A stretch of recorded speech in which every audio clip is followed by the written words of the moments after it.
तुमचा आवाज मोठा वाटतोय, माझा थोडा कमी वाटतोय. म्हणजे नेमकं मुख माहीत पुढे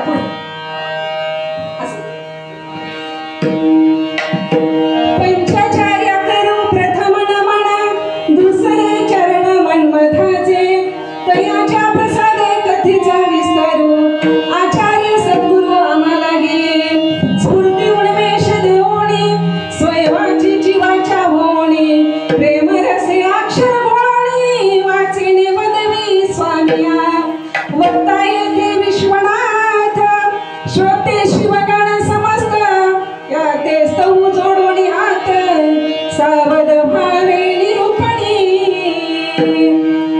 विश्वनिर्माता आशुतोष भगवान शिव परमात्मा आणि जगन्माता पार्वती देवीला वंदन करून, शिवाच्या पंचमुखातून उत्पन्न झालेले जगदादी जगद्गुरु व प्रमथगणांना नतमस्तक होऊन, क्रांती सूर्य समता नायक जगत ज्योती महात्मा बसवेश्वर, संतांची साधकांची योगी यांची ज्याला माय म्हणतात असे वैराग्याची महामूर्ती संजीवन समाली राजे शिवयोगी संत शिरोमणी मन्मथ माऊली आणि तुम्हा आम्हा सर्वांच्या हृदय सिंहासनावर सदैव विराजमान असणारे वसुंधरा रत्न राष्ट्रसंत सद्गुरु शिवलिंग शिवाचार्य गुरुमाऊली, तसेच सद्गुरु डॉक्टर नंदिकेश्वर शिवाचार्य गुरुमाऊली, सद्गुरु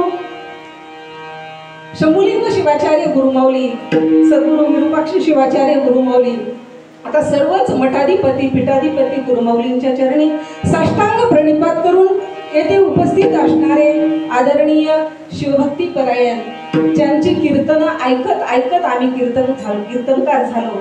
अगदी लहान असतापासून आमचे आदरणीय शिवभक्ती परायण तानाजी पाटील थोटवाडीकर, आदरणीय शिवभक्ती परायण आमचे सूर्यकांत पाटील थोटवाडीकर, तुम्ही कीर्तन करायचे आणि मी असं एकदम समोर बसून कीर्तन ऐकायची. हा तुमचा प्रसाद आहे बरं का, दुसरं काहीच नाही. आई वडिलांचे संस्कार आणि तुम्ही दिलेला प्रसाद आज तुमच्या पुढे उभा आहे. आणि काय आता अनेक वेळी इकडे तिकडे काही दडपून नेता येतं, पण आता इथं थोडंसं दडपून येतं, पण तरीही तुमचे आशीर्वाद माझ्या पाठीशी आहेत असा संकल्प करून, तसेच इथे उपस्थित असणारे सुंदर असे सुमधुर असे संगीतरत्न गायनाची साथ देणारे आदरणीय शिवभक्ती परायण माहेश्वर मूर्ती नंदयप्पा स्वामी, आदरणीय शिवभक्ती परायण आमचे तुकाराम दादा, मृदंगाची सुंदर असे साथ देणारे आमचे युवा मृदंगाचार्य परभणीकर दादा, पेटीची सुंदर अशी साथ देणारे आमचे पेटी मास्तर, तसेच आता ज्यांनी चाल सुंदर अशी म्हटली ना ते आमचे गायनाचार्य, तसेच कीर्तनासाठी उपस्थित असणारे सर्व महिला भजनी मंडळ आणि पुरुष भजनी मंडळ, थोटवाडी या नगरीतील विनेकरी पहारेकरी पारायणकरी आणि उदार असे अन्नदाते आपल्या सर्वांच्याच चरणी साष्टांग प्रणिपात करते. थोटवाडी नगरीमध्ये होत असलेला हा कितवा सप्ताह आहे?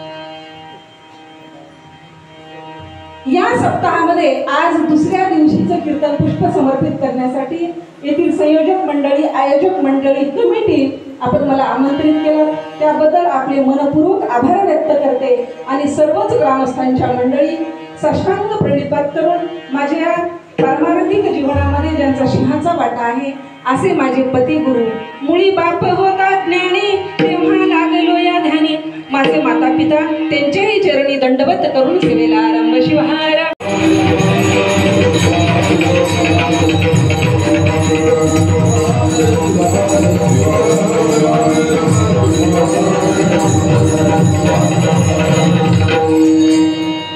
कीर्तन सुरू करायला 10 वाजले. आता माझ्याकडे वेळ किती आहे हे तुम्ही मला सांगा, म्हणजे मला अभंगाची मांडणी करता येते, कारण आता हा मध्यंतरीचा वेळ झालेला आहे. किती वाजेपर्यंत चालावं? 8:30. नक्की? नाहीतर मध्येच काहीतरी.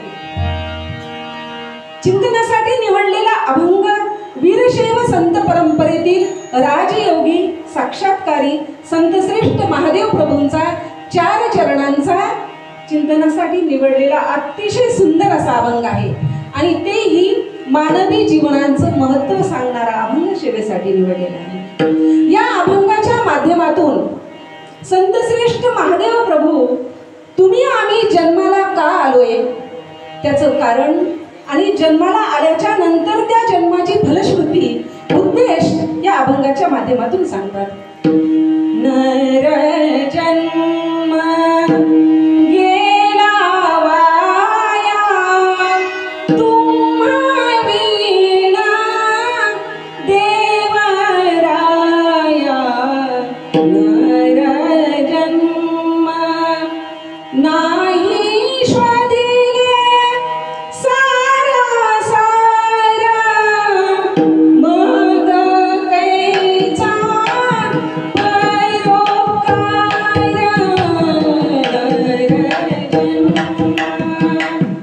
महादेव प्रभू म्हणतात, नरजन्म गेला वाया, का वाया जातो? तुम्हा विन देवराया, देवाशिवाय वाया जातो. म्हणून आधी भगवंताचं आपण नामचिंतन केलं पाहिजे. तुझे नाम रे घेवणी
भगवंत आपल्याला जन्म देतात, आपल्याला जन्म घालतात. पण मानवी जन्माचं उद्देश काय?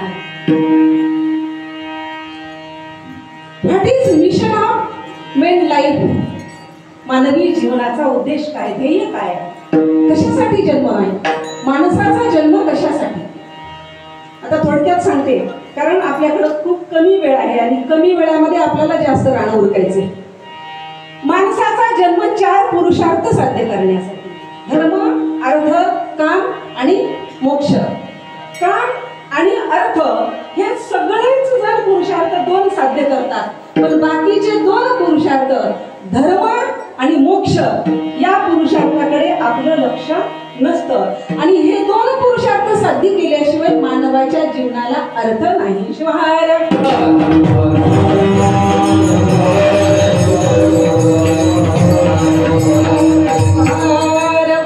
काय आपल्या वासराला चाटते आणि दुसऱ्याचं वासरू आलं की लात मारते. पशु पक्षी आपल्या पिल्लांसाठी खाद्य शोधून आणतात. चिमण्या सुद्धा चोचीनं त्यांच्या चोचीमध्ये अन्न घालतात. तेही संसार करतात, आपणही संसार करतो. तेही पोटासाठी करतात आणि आपण पैशासाठी जगतो. 2 पुरुषार्थ आपण पूर्णतः विसरून गेलेलो आहोत. पुरुषार्थ म्हणजे काय? आता आमचा महिला वर्ग त्यांना वाटेल की पुरुष किंवा नर म्हणजे ताई आता फक्त पुरुषांना सांगत आहेत, आमचं इथं काही काम नाही. असं अजिबात नाही. आज चतुर्थी आहे म्हणून बरेच महिला घरी आहे. पुरुष या शब्दाचा अर्थ पुरु म्हणजे नगर, पुरुष म्हणजे इथं परमार्थामध्ये स्त्री आणि पुरुष हा भेदभाव नाही. ज्याच्यामध्ये 5 कर्मेंद्रिय, 5 ज्ञानेंद्रिय, 5 प्राण, 5 कोश, सप्तधातू, मन, बुद्धी, चित्त, अहंकार हे ज्याच्यामध्ये राहतं त्याला पुरुष म्हणतात. हे महिलांमध्येही आहे, म्हणून त्या सुद्धा पुरुषच आहेत. मग पुरुष म्हणजे नर. तुमचा आमचा जन्म 4 पुरुषार्थ साध्य करण्यासाठी झाला. पुरुषार्थ म्हणजे त्यांच्या इच्छेचा विषय. तर प्रत्येकाला कशाची इच्छा आहे? प्रत्येकाची इच्छा आहे आत्यंतिक दुःखाची निवृत्ती आणि परमानंदाची प्राप्ती म्हणजे मोक्ष. प्रत्येकाच्या इच्छेचा विषय आहे आणि तो जर साध्य नाही केला नरजन्म गेला वाया. तो 4था पुरुषार्थ जर आपण साध्य नाही केला तर नरजन्म गेला वाया. परंतु आपल्या प्रत्येकाची इच्छा आहे की मोक्ष मिळवायचे. इच्छा आहे पण आपल्याला कळत नाही. ज्यांना माणसांचा जन्म मिळाला त्यांना कळाला नाही, त्याचं नाव आहे मनुष्य. ज्यांना माणसाचा जन्म मिळाला नाही पण कळाला आहे त्यांना म्हणतात देवता. ज्यांना माणसाचा जन्म मिळालाही नाही आणि कळालाही नाही त्यांना म्हणतात पशु पक्षी प्राणी. आणि ज्यांना माणसाचा जन्म मिळालाही आणि कळालाही त्याला म्हणतात संत शिवहर.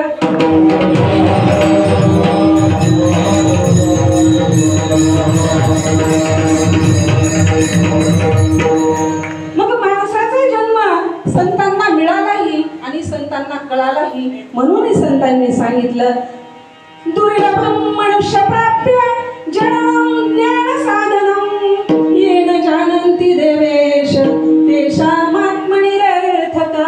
दुर्लभम मनुष्य प्राप्य जननम ज्ञान साधनम येन जानन्ति देवेश तेषामात्मनिरर्थका. दुर्लभ असा मनुष्य जन्म मिळाला. कशासाठी? ज्ञान साधनम. ज्ञान कशाचं ज्ञान? भगवंताचं ज्ञान, भगवंताची प्राप्ती. येन जानन्ति देवेश, जे देवाला जाणत नाही त्याचा जन्म निरर्थक गेला, वाया गेला. परंतु ज्ञान तरी सोपं आहे का? दुर्लभम ही मनुष्य ज्ञानम दुर्लभ ही शिवचिंतनम. मनुष्य ज्ञानही शिवज्ञानही दुर्लभ आहे. दुर्लभ ही शिवज्ञानम दुर्लभ शिवचिंतनम. ते सुद्धा सोपं नाही, ते सुद्धा दुर्लभ आहे. कोणीही इथं येऊ शकत नाही, अधिकार असावा लागतो. ग्रंथामध्ये विचारसागर ग्रंथ वेदांतामध्ये सांगितलेलं आहे कीर्तन किंवा अभंग ऐकण्याचा अधिकार, प्रयोजन असलं पाहिजे. विषय इथं कोणीही नाही येऊ शकत. इथं यायला पुण्य पाहिजे आणि तुम्ही पुण्य घेऊन आलात, म्हणून ज्याचं पुण्य असेल तिथं त्यालाच इथे येता येतं.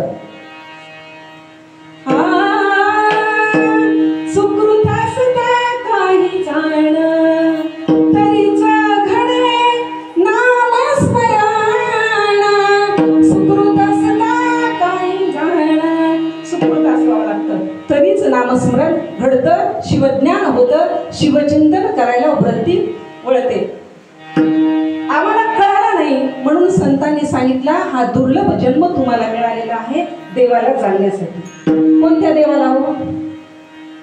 स्वर्गातल्या, देवळातल्या की माणसातल्या? इथं कीर्तनकार आहेत. कोणत्या देवाला? स्वर्गातल्या देवाला जाणण्यासाठी आमचा जन्म झालाय का देवळातल्या देवाला की माणसातल्या? माणसातल्या देवाला. जर माणसातला देव आम्हाला नाही कळाला तर मूर्तीतला देव काय कळणार आहे? जिवंत माणसामधला आम्हाला देव कळत नाही. म्हणून देव हा माणसामध्ये आम्ही जाणून घेतला पाहिजे. एक सुंदर दृष्टांत सांगते. एक डॉक्टर साहेब होते, दवाखान्यातून जेवण करून आले. घरी पत्नीने स्वादिष्ट असं भोजन बनवलेलं होतं. साहेब म्हणाले की मी बाहेर जेवून आलोय. पत्नी रागावली, अहो एवढा सुंदर स्वादिष्ट स्वयंपाक केलेला आहे, तुम्ही सांगायचं नाही का अगोदर? आता काय करायचं याचं? डॉक्टर साहेब म्हणाले एका पिशवीमध्ये भर आणि माझ्याकडे दे. रस्त्याला अनेक भिक्षुक बसलेले असतात, मी त्यांना देऊन येईन. साहेब ते पिशवी घेऊन गेले. रस्त्याला एक 7-8 वर्षाची गरीब मुलगी आणि तिची आई अगदी उपाशी पोटी बसलेले होते. साहेबांनी ती पिशवी घेतली, त्या मुलीच्या हातात दिली आणि म्हणाले बेटा यामध्ये दोघांचं पोट भरेलं एवढं अन्न आहे, दोघी पण खाऊन घ्या. त्यावेळेस अगदी कृतज्ञतेने त्या मुलीने साहेबांकडे पाहिलं आणि म्हणाली की आई मी तुला म्हणाले होते ना की आज देव आपल्याला भरभरून जेवायला देणार आहे. असं म्हटल्याबरोबर साहेबांना एवढा राग आला. साहेब म्हणाले, कार्टे, हे अन्न तुला मी दिलंय, इथं देव कुठून आला?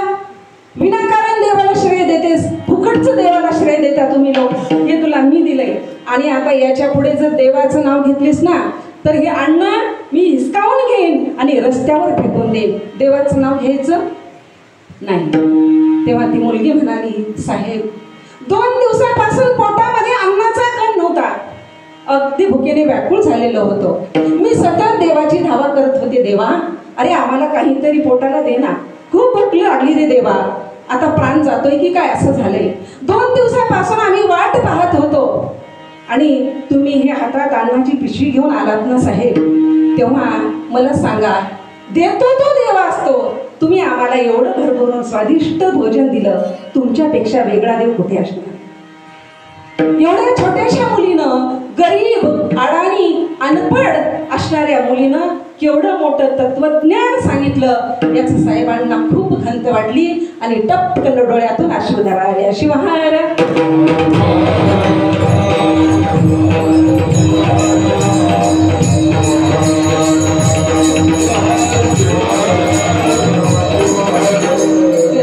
देव पहा होय राधाई,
देव आणि माणसाच्या हृदयातला जर देव नाही कळला ना, मूर्तीतला देव अजिबात कळणार नाही, आयुष्यभर आम्हाला कळणार नाही.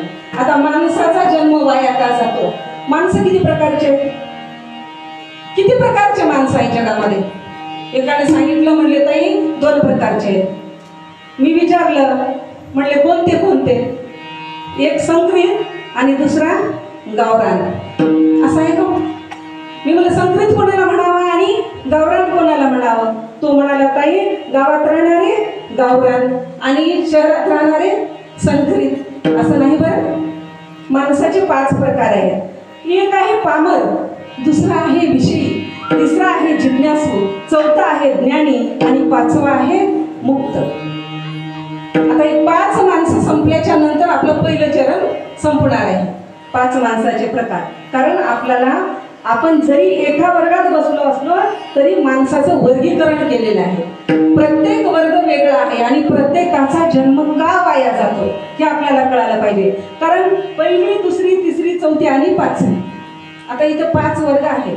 तुम्ही कोणत्या वर्गात आहात त्याचं तुमचं तुम्ही आत्मचिंतन करा, तुमचं तुम्ही परीक्षण करा आणि पहिल्या वर्गातून दुसऱ्या वर्गात जाण्याचा प्रयत्न करा. तर आपल्याला कळेल की माणसाचा जन्म का वाया जातो. पहिला आहे पामर. पामर कुणाला म्हणावं? ज्याला कसलंच ज्ञान नाही, ज्याच्या बुद्धीवर संस्कार नाहीत, श्रुतीहीन यथा बुद्धी, त्याची बुद्धी श्रुती संस्कार नसलेला, कर्माच्या वाईट कर्म विहित कर्म करत नाही, निषिद्ध कर्म करतोय, खाऊन येते खातोय, पिऊन येते पितोय, कसाही वागतोय, स्वैराचारानं वागतोय, तो आहे पामर, काहीच कळत नाही, अज्ञानी. नर जन्म गेला वाया गेला, जन्मला जगला आणि मेला, काहीच साध्य केला नाही. पहिला. आता दुसरा आहे विषयी. विषयी एवढा विषयामध्ये आसक्त आहे, एवढ्या विषयामध्ये आसक्त आहे, त्याला असं वाटतं की इथं जर आपल्याला खायला मिळतं पण स्वर्गात गेलो तर तिथं सुद्धा खायला मिळालं पाहिजे, म्हणून कोणत्याही प्रकारनं तो कर्म करतो. आणि परमर्षक माऊली सांगतात, कुबुद्धी कुकर्माचा नाद, विषयी काक जैसा सावध, न घे शिवपूजेचा स्वाद, बंदा कारण येण्याची. विषयाकडे कावळ्यासारखा धावतो. ते जनावर मेल्याच्या नंतर जसे कावळे येतात की नाही, कोणी बोलवतं का त्यांना, असे कावळे येतात, तसं त्याची विषयाकडे आसक्ती असते. असा विषयासक्त झालेला त्याला म्हणावं विषय. आणि तो विषयामध्येच गुंततो आणि विषयामध्येच जातो. नरजन्म गेला वाया, तोंड गेले. आता तिसरा आहे जिज्ञासू. जिज्ञासूची व्याख्या फार विस्तारित केलेली आहे बरं का वेदांतामध्ये, थोडासा वेळ लागेल घ्यायची का, तुम्हाला कळतंय असं गृहीत धरून पुढे जाऊ. सांगायचंय का? जिज्ञासू कोणाला म्हणावं? मुळात आपला संसार कसा आहे? संसार दुःखमय, दुःखमूळ संसार आहे. जन्म दुःख, जाय दुःख, जरा दुःख, पुन्हा पुन्हा संसार सागरम दुःख तस्माद जागृता. जन्माचं दुःख आहे, वार्धक्याचं दुःख आहे, मृत्यूचं दुःख आहे, आणि प्रत्येक दुःखाचं वर्णन लक्ष्मण महाराजांनी केलेलं आहे. सहस्रविंच वाचा वेदना, मरण समयी होतसे जाना. आणि गर्भामध्ये 9 महिने त्या विष्ठेच्या बाजूला ते बाळ असतं. 9 महिने दुर्गंधी जंतू तोडतात त्याला. गर्भवास हाची आहे नरकवास, नाना परिक्लेश होती बापा, मलमूत्रा माझे प्राणी आक्रंदे रे, जंतू तोडीते रे महादुःख. किती दुःख आहे हे तर दुःख आहे. जन्मल्याच्या नंतर जेव्हा तुम्ही पैसे कमवता, आता इकडे तरुण वर्ग आहे, पैसे मिळवताना कष्ट दुःख आहे की सुख आहे? दुःख आहे ना. आता उन्हातानात शेतकरी काम करतात, दुःख आहे. तुम्हाला वाटतं की एसीच्या ऑफिस मध्ये बसलेला अधिकारी फार सुखी आहे, पण त्याचं दुःख त्यालाच माहित आहे. परवा माझ्या मैत्रिणीचा फोन आला, तिचे मिस्टर तहसीलदार आहेत. तिने सांगितलं आम्हाला रात्रंदिवस झोपच नाही म्हणाली. मी म्हणलं का? काही नाही, आता इलेक्शनचा पिरियड आहे साहेब, 11 वाजेपर्यंत तहसीलमध्ये असतात आणि घरी लोक एवढे येतात की रात्री त्यांना रात्रही कळत नाही. आणि साहेबांना तर झोप नाही, पण आम्ही बिमार पडलोय तर त्यांचा लाल दिवा त्यांना किती जाळतोय ते त्यांना माहित आहे. पैसे मिळवताना दुःख आहे, अर्थाना अर्जने दुःख, अर्जितानाच रक्षण आहे. आये दुःख वे दुःख, आलं तरी दुःख आहे, गेलं तरी दुःख आहे. धी गती कष्ट संश्रय, हा अर्थाना अर्जने, मिळवताना दुःख, अर्जतानाच रक्षणे.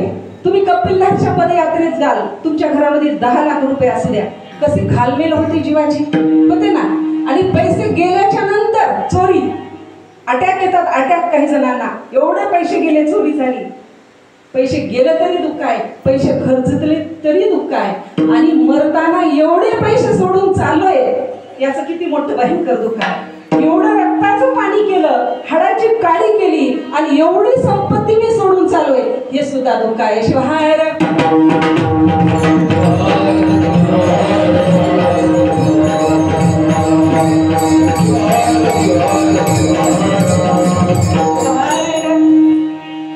संसार मुळात दुःख आहे. कळालं तुम्हाला थोडक्यात दुःख काय आहे, कोणतं आहे? मग या दुःखाचं कारण काय? या दुःखाचं कारण आहे शरीर, मानवी शरीर. शरीर आहे म्हणून हे सगळं आहे. शरीराला जगवण्यापेक्षा शरीराला सजवण्यात जास्त खर्च आहे, बरोबर आहे का नाही? किती लागतं खायला, पण त्याला सजवायला, त्याचा शानशौक करायला याला जास्त पैसे लागतात. मोबाईल मध्ये बॅलन्स पाहिजे, गाडी पाहिजे, ह्या सगळ्या. याचं मेन कारण आहे माणसाचं शरीर. माणसाच्या शरीराचं कारण काय? What is reason of human body? Reason काय काय मानवी शरीराचं रिझन काय, कारण काय? मानवी शरीराचं कारण आहे पाप आणि पुण्य. पाप पुण्य आहे म्हणून आपण जन्माला आलो. तुम्हाला खरं वाटत नसेल तर माऊलीला विचारा. पाप पुण्य समानाची होती तेव्हा मनुष्य जन्मा धाडिती, तेथे स्वधर्माचारे वर्तती नसे भीती यमाची त्या. पाप पुण्य समान हे मानवी शरीराचं कारण आहे. शिवहार